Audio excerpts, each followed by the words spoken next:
there's a thing called the Bioinitiative report. If you go to bioinitiative.org, you can give them your email address and they'll send you a PDF to download.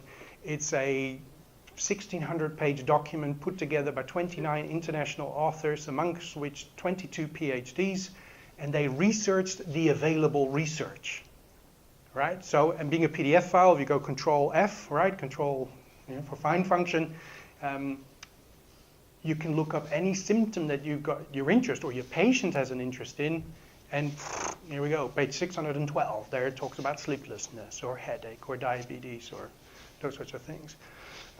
With that, just from a nutrition point of view, there's also research showing, for example, that people, and these people were just exposed to a cordless phone base station, which a lot of people have in their house, showed to trigger the sympathetic nervous system. And for those in the room who don't know how that works, your nervous system has two states, sympathetic or parasympathetic. Sympathetic is basically your fight and flight response. You know, things go wrong when the tiger comes past the camp, we get ready to take a bolt.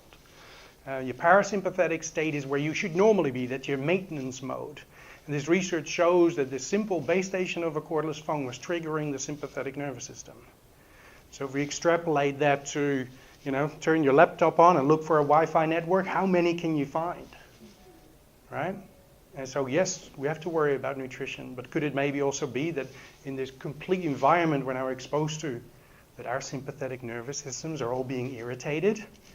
And we know when the sympathetic nervous system kicks in, what does that do? Vasoconstriction, right? So that's why your blood pressure goes up when you hold a mobile phone. There's other research on that. And it slows down your digestion to get ready for that tiger, right? Okay. All right, so what's the problem? The problem is that the exposure standards are set too high.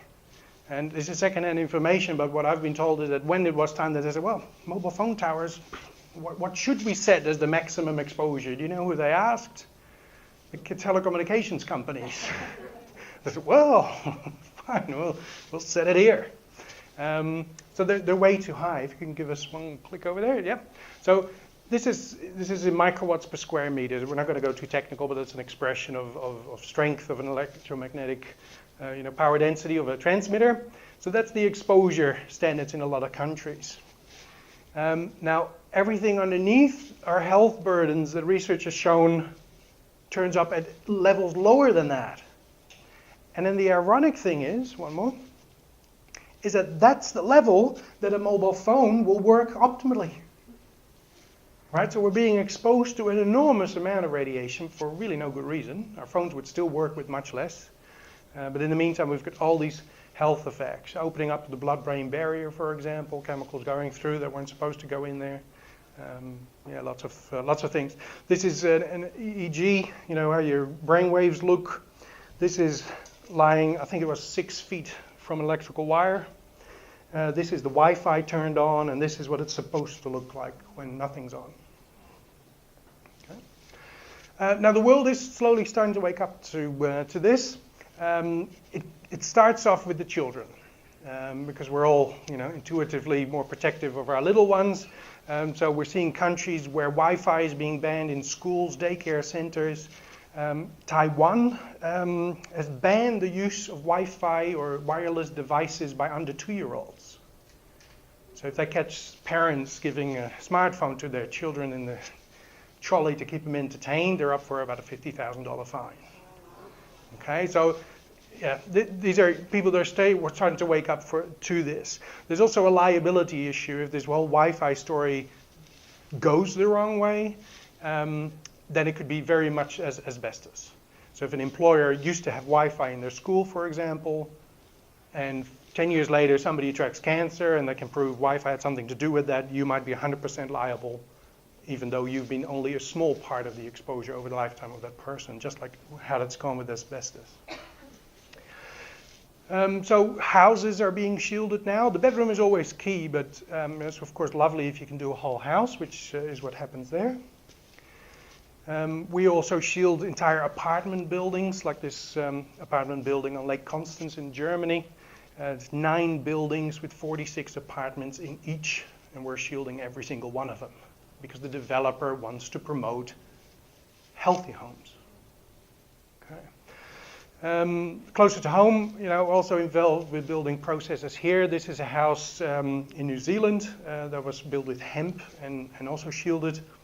Also, the media is starting to take notice. We shielded a hotel room in Austria because hotels, they get a lot of the same question. People say, they ring up and they say, have you got Wi-Fi? And the people hope that you say yes. But there's an increasing number of people that ring up and say, have you got Wi-Fi? Like they're hoping for a no, right? And now you can't likely not have Wi-Fi because the most amount of people will want Wi-Fi. But what we've done here is that we've completely shielded a room. We've taken care of the electrical wiring. It's got one of our mattresses in there. And so even though it's a booming business hotel, for those people that would desire it, there is a shielded room available. And that was taken notice by this magazine called Global Briefing. Okay, so what am I going to try and do real quick? In terms of your knowledge of your knowledge about radiation, you can be a bungler, a stumbler, or a detective of environmental medicine, right? The bungler, that's the person who doesn't know anything about radiation, right? And so he's powerless to do anything about it. And he often stands in the possession of unwanted gadgets that don't really do anything or much at all. Right? Then we have the stumbler. The stumbler knows a little bit about radiation but doesn't understand the logic of actually dealing with it. So he keeps spending money on things that don't really help him. What we need to be is a detective. Right? The detective is somebody who knows the logic and spends their money or makes changes where it's very durable. So my promise to you is by the time I'm finished, you'll be a lot more of a detective than a bungler.